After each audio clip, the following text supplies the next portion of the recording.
अप्रैल 2026। जम्मू कश्मीर की घाटियों में एक ऐसी हलचल दर्ज होती है जिसकी खबर हेडलाइंस में नहीं बल्कि सुरक्षा गलियारों के बंद कमरों में थी। बख्तरबंद गाड़ियों का एक भारी काफिला जो शौर्य और महिंद्रा मार्क्समैन जैसी एडवांस बुलेट प्रूफ व्हीकल्स से लैस था, अपने बेस से मूव करता है। ये सिर्फ सामान्य ट्रांसपोर्ट यूनिट नहीं थी, ये वो गाड़ियां थीं जिन्हें हाई रिस्क और सेंसिटिव ऑपरेशंस के लिए डिजाइन किया गया है, जिनमें इलेक्ट्रॉनिक काउंटर मेजर्स यानी ECM जैसी तकनीकें होती हैं जो ड्रोन और कम्युनिकेशन आधारित खतरों को न्यूट्रलाइज करने में सक्षम है। लेकिन असली सवाल यहीं से शुरू होता है। इन गाड़ियों का मूवमेंट पाकिस्तान बॉर्डर की तरफ नहीं होता, बल्कि देश के अंदर पूर्वोत्तर की दिशा में देखा जाता है। रूट साफ था, कश्मीर से पश्चिम बंगाल और फिर आगे मणिपुर की तरफ। मणिपुर एक ऐसा राज्य जो पिछले काफी समय से सिर्फ लोकल तनाव नहीं बल्कि एक जटिल और बहुस्तरीय सुरक्षा स्थिति के केंद्र में है। इस रिपोर्ट में हम किसी अनुमान या अफवाह पर नहीं बल्कि ओपन सोर्स रिपोर्ट्स और सुरक्षा एजेंसियों के इनपुट्स के आधार पर उन तथ्यों की बात करेंगे जो मणिपुर के हालात को एक बिल्कुल नए और गंभीर कोण से जोड़ते हैं। अब एक बड़ा घटनाक्रम सामने आता है। मणिपुर के बॉर्डर एरिया में सुरक्षा एजेंसियों ने 7 विदेशी नागरिकों को हिरासत में लिया। इनमें 6 नागरिक यूक्रेन से और 1 नागरिक संयुक्त राज्य अमेरिका से बताए जाते हैं। CNN सहित कई अंतर्राष्ट्रीय मीडिया रिपोर्ट्स ने इस घटना को कवर किया। इनकी मौजूदगी ने पूरे मामले को एक नया अंतर्राष्ट्रीय आयाम दे दिया। शुरुआती जांच में इन्हें सामान्य पर्यटक या विजिटर की तरह नहीं देखा गया। रिपोर्ट्स के अनुसार इनके पास से ऐसे डिजिटल डिवाइसेस और एन्क्रिप्टेड डेटा बरामद हुए जो drone operations, modern warfare techniques और टैक्टिकल ट्रेनिंग सपोर्ट की तरफ स्पष्ट इशारा करते हैं। यही वो टेक्नोलॉजी है जो आज के हाइब्रिड वॉरफेयर में सबसे तेजी से इस्तेमाल हो रही है। और यहीं से मामला सिर्फ लोकल सिक्योरिटी तक सीमित नहीं रहता। जांच के दौरान मिले डेटा में मणिपुर और उसके आसपास के संवेदनशील इलाकों की जियोग्राफिकल मैपिंग, मूवमेंट पैटर्न और ऑपरेशनल लोकेशंस से जुड़ी जानकारियां सामने आईं। सवाल यही उठता है, इतनी डिटेल्ड और सेंसिटिव मैपिंग तक इनका एक्सेस कैसे पहुंचा और यह एक्सेस किसने दिलाया? जांच जैसे जैसे आगे बढ़ती है, कुछ सैटेलाइट कम्युनिकेशन डेटा ऐसे नेटवर्क्स की तरफ इशारा करने लगता है जो इंटरनेशनल लेवल पर एक्टिव माने जाते हैं। इन कनेक्शंस का पूरा खुलासा अभी सार्वजनिक नहीं हुआ, लेकिन जांच एजेंसियां इसे बेहद गंभीरता से देख रही हैं। इसी बीच भारत सरकार ने म्यांमार बॉर्डर पर लगभग 1643 किलोमीटर लंबी फेंसिंग और सिक्योरिटी इंफ्रास्ट्रक्चर को मजबूत करने का काम तेज किया। उद्देश्य था सीमा पार से होने वाली अवैध घुसपैठ, ड्रग नेटवर्क और हथियार सप्लाई को रोकना। लेकिन इसी दौरान कुछ इलाकों में फेंसिंग वर्क को नुकसान पहुंचाने की घटनाएं सामने आईं। कहीं मशीनरी को डैमेज किया गया तो कहीं निर्माण कार्य को जबरन रोका गया। यह पैटर्न किसी सामान्य विरोध जैसा नहीं था, इसमें एक संगठित और सुनियोजित स्ट्रक्चर की झलक साफ दिखती थी। और अब बख्तरबंद गाड़ियों की वो मूवमेंट जो कश्मीर से चली थी, एक स्ट्रैटेजिक सिक्योरिटी फ्रेमवर्क का हिस्सा बनकर सामने आती है। ये गाड़ियां सिर्फ ट्रांसपोर्ट नहीं थीं, ये एक संदेश थीं कि भारत इस बार सिर्फ रिएक्ट नहीं करेगा बल्कि पहले से तैयार रहेगा। लेकिन इस पूरी संरचना में सबसे बड़ा सवाल अभी भी बना हुआ है, क्या मणिपुर में पकड़े गए ये 7 विदेशी नागरिक किसी बड़े मल्टीलेयर नेटवर्क की महज एक कड़ी हैं, या फिर यह उससे भी बड़े किसी खेल का पहला चेहरा? जब सुरक्षा एजेंसियों ने उन 7 विदेशी नागरिकों के डिजिटल डिवाइसेस की फोरेंसिक जांच शुरू की, तो जो तथ्य सामने आए, उन्होंने इस पूरे केस को एक साधारण घुसपैठ से उठाकर सीधे हाइब्रिड वॉरफेयर की कैटेगरी में ला खड़ा किया। इन डिवाइसेस में कोई नॉर्मल मोबाइल डेटा नहीं था, बल्कि military grade satellite communication system, high level encryption tools और लोकेशन हाइडिंग नेटवर्क्स के सिग्नल मिले। जांच रिपोर्ट के अनुसार इनका फोकस सिर्फ बातचीत नहीं था, बल्कि मणिपुर के पहाड़ी और बॉर्डर इलाकों का पूरा डिजिटल मॉडल तैयार करना था। और यहीं सबसे चौंकाने वाली बात सामने आती है। इन डिवाइसेस में मणिपुर के बफर जोन्स की हाई डिटेल जियोग्राफिकल मैपिंग मौजूद थी। जमीन, जंगल, रास्ते, मूवमेंट कॉरिडोर और यहां तक कि संभावित एंट्री एग्जिट पॉइंट्स तक का विस्तृत विश्लेषण। एजेंसियों ने इसे महज सर्विलांस नहीं माना, सुरक्षा एजेंसियों के विश्लेषण में यह स्पष्ट हुआ कि मणिपुर में बनी रहने वाली अस्थिरता का सीधा फायदा गोल्डन ट्रायंगल के ड्रग नेटवर्क को मिल रहा है। जब किसी इलाके में लगातार संघर्ष बना रहे तो बॉर्डर सिक्योरिटी का फोकस डाइवर्ट हो जाता है और इसी गैप का इस्तेमाल करके अवैध ड्रग्स और हथियारों की आवाजाही आसान हो जाती है। यही वजह है कि म्यांमार बॉर्डर पर जो फेंसिंग तेजी से बनाई जा रही है उसे सिर्फ एक दीवार नहीं बल्कि एक सेंसर बेस्ड सिक्योरिटी सिस्टम के रूप में डेवलप किया जा रहा है। लेकिन ग्राउंड पर इसका विरोध भी सामने आया। कुछ इलाकों में फेंसिंग के खंभों को नुकसान पहुंचाने और मशीनरी को ब्लास्ट करने की घटनाएं दर्ज हुईं।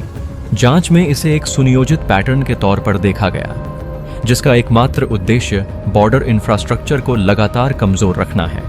फोरेंसिक डिकोडिंग में आगे और गहरे सुराग मिले। कुछ सैटेलाइट फोन सिग्नल्स ट्रेस किए गए जो सीधे क्रॉस बॉर्डर नेटवर्क से लिंक थे।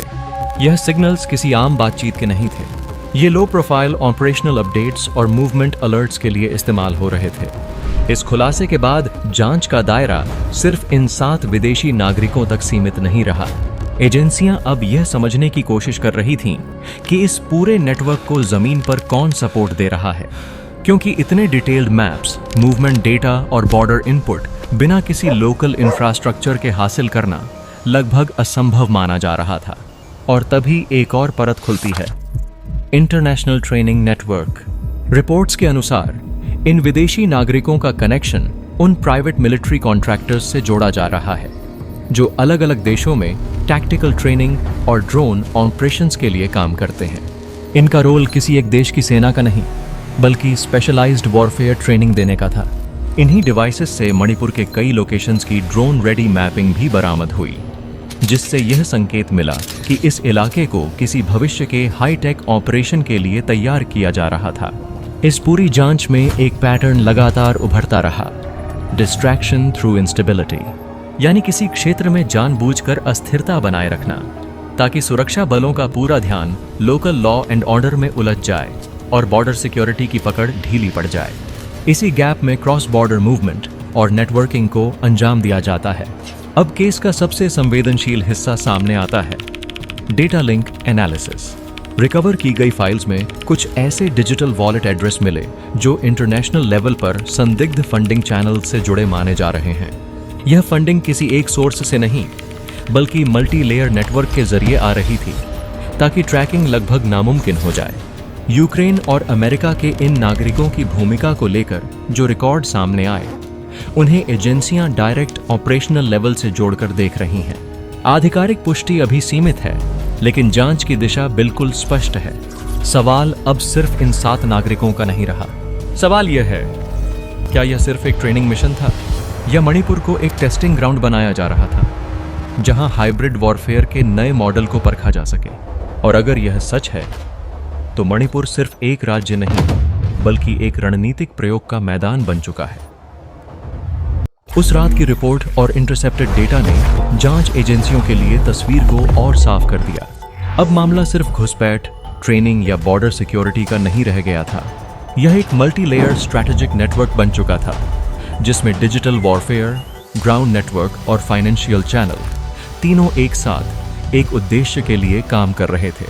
फॉरेंसिक एनालिसिस में सामने आया कि मणिपुर के कुछ रिमोट इलाकों में एक शैडो ग्रिड तैयार करने की कोशिश की जा रही थी, यानी एक ऐसा नेटवर्क जो जमीन पर भी काम करे, डिजिटल स्तर पर भी, लेकिन जिसे ट्रेस करना लगभग नामुमकिन हो। इस ग्रिड का सबसे अहम हिस्सा था डेटा कंट्रोल। रिकवर किए गए सिस्टम्स में ऐसे कम्युनिकेशन लॉग्स मिले जिनसे यह स्पष्ट हुआ कि ग्राउंड एक्टर्स और बाहरी ऑपरेटर्स के बीच लगातार एन्क्रिप्टेड अपडेट्स शेयर किए जा रहे थे। यह केवल सूचनाओं का आदान प्रदान नहीं था, यह रियल टाइम ऑपरेशनल कोऑर्डिनेशन था।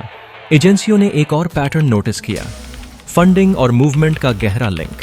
कुछ डिजिटल वॉलेट्स और ट्रांजैक्शन चैनल्स ऐसे पाए गए जो मल्टी कंट्री नेटवर्क के जरिए ऑपरेट कर रहे थे। और जांच ने यह भी उजागर किया कि यह पूरा नेटवर्क केवल हिंसा तक सीमित नहीं था।